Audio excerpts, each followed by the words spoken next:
আমি নিজে খাইছি গেছি পছন্দ করি না, আমি নিজে পছন্দ করি না, কারণ আমি ভিন্নভাবে কথা বলি। তবে আমি ভিন্নভাবে কথা বলি বলেই ভাষার এভলিউশন বন্ধ হয়ে যাবে না।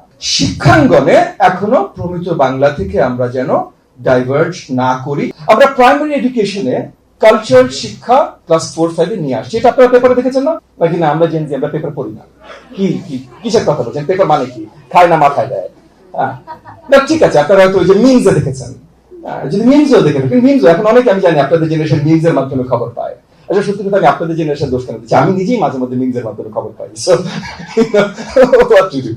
বাট এখানে এই যে আমরা প্রাথমিক শিক্ষায় আমরা কালচারাল এডুকেশন নিয়ে আসছি, এটা নিয়ে কিছুদিন পর অনেক জায়গায় সমালোচনা শুরু হয়েছে। তো আপনারা যেহেতু মিউজিকের শিক্ষক বা মানে শিক্ষার্থী, বা শুধু মিউজিকের না, আপনারা এত প্রসিদ্ধ একটা বিশ্ববিদ্যালয়, জগন্নাথ বিশ্ববিদ্যালয়, এখানে আগে কলেজ ছিল, যাই ছিল, কিন্তু আপনাদের ইতিহাস 100 বছরের ঊর্ধ্বে। আপনাদের পুরনো বিল্ডিং, অ্যাডমিনিস্ট্রেটিভ বিল্ডিং, আমি আজকে প্রথমে এসেছি, ওটা দেখছিলাম, ওটা নিয়ে আপনাদের ট্রেজারার মহোদয়ের সাথে কথা হচ্ছিল। এত সুন্দর, প্রসিদ্ধ, এত পুরাতন একটা ইনস্টিটিউশন অফ লার্নিং। এখানে যারা আছেন, এখানকার শিক্ষার্থীরা যারা আছেন, তারা তো শুধু একটা বিল্ডিং দেখে ইন্সপায়ার্ড হয়ে যাবার কথা, যে 100 বছর ঊর্ধ্বে আপনাদের ইতিহাস। সেই জায়গা থেকে এত উৎকৃষ্ট একটা প্রতিষ্ঠানে যারা শিক্ষা গ্রহণ করছেন, তাদের চিন্তা চেতনা নিশ্চয়ই অনেক উন্মুক্ত। তারা নিশ্চয়ই ভবিষ্যৎ বাংলাদেশ গড়ার জন্য তৈরি হচ্ছেন। তো তাদের জন্য বলছি যে কালচারাল এডুকেশন এবং এডুকেশনের ক্রিয়েটিভিটি আনা বা ক্রিয়েটিভ আর্টসকে ঢুকানো, এটা কখনো কন্ট্রোভার্সিয়াল হতে পারে না, কখনো না। আপনারাও কেউ কখনো মেনে নেবেন না এগুলো রিলেটেড কোনো কন্ট্রোভার্সি। প্রতি সপ্তাহে সর্বোচ্চ বার বিকাশ পেমেন্টে 50 জন হবেন পেমেন্ট চ্যাম্পিয়ন। জিতে নিন টিভি সহ আকর্ষণীয় সব প্রাইজ। কালচারাল এডুকেশনে অনেক অপশনস থাকবে, পারফরমেটিভ আর্টস, এক্সপ্রেসিভ আর্টস। এখানে যেমন স্ট্যান্ডিং বক্তৃতা, আবৃত্তি, কেরাত, এগুলো থাকবে। উল্টো দিকে আবার নাচ, নাটক, গানও থাকবে। এটা শিক্ষার্থীর উপরে ডিপেন্ড করবে, তার বাবা মার উপরে ডিপেন্ড করবে, তারা কোনটা চুজ করে নেবে।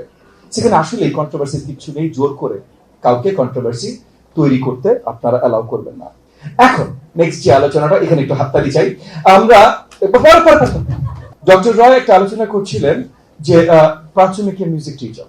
আমি ডক্টর রয়কে সাধুবাদ জানাই, কারণ ওনার উদ্যোগে প্রাথমিক এবং গণশিক্ষা মন্ত্রণালয় থেকে নতুন একটা প্রচেষ্টা শুরু করা হয়েছে, যে আগামী দিনগুলোতে এই যে music department, fine arts department, নাটকের মধ্যে এই ডিপার্টমেন্টের শিক্ষার্থীরা, মানে যারা পাশ করে বের হবেন, গ্রাজুয়েটসরা, তাদের জন্য যেন আমরা আরো সহজতর একটা পাথ তৈরি করতে পারি প্রাথমিক শিক্ষার টিচার হিসাবে নিয়োজিত হবার। তো সেই কারণে ডক্টর রয়ের জন্য একটা বড়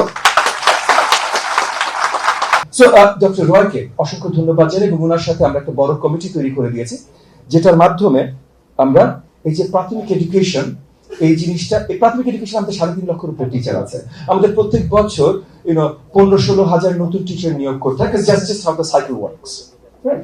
এই জায়গায় আমরা চাই বড় দাগে আপনারা যারা এত সুন্দর সুন্দর ডিগ্রি লাভ করছেন মিউজিকে, নাটকে, ফাইন আর্টসে, তাদের জন্য একটা ডিরেক্ট পাথওয়ে তৈরি করতে চাই আমরা, যেন আপনারা টিচিং অ্যাজ এ ক্যারিয়ার নিতে পারেন।